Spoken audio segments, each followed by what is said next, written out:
hindi lang listahan ng serbisyo ang AYS.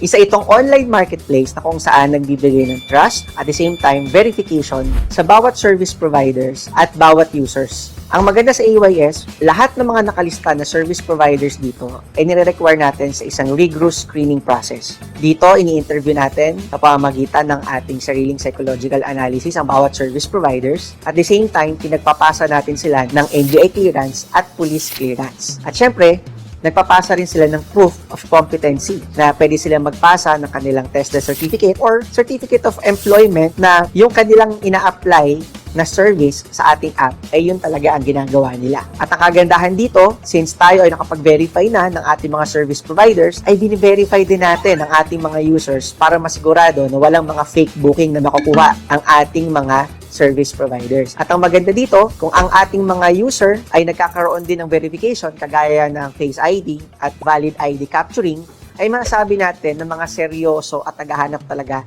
ng serbisyo itong mga ito. Ang kagandahan sa AYS, kapag pinagtagpo natin ang verified na customer at verified na service provider, ay mawawala ang mga trust issues. Kung papasukin mo ba ito sa bahay, or tatanggapin ko ba ang booking na to kung ikaw man si user at ikaw man si service provider. Kaya sa AYS, hindi lang tayo basta listahan ng serbisyo. Tayo rin ay parang escrow na nagve-verify ng both parties at sinisigurado na bawat booking ay maayos at quality ang experience mo.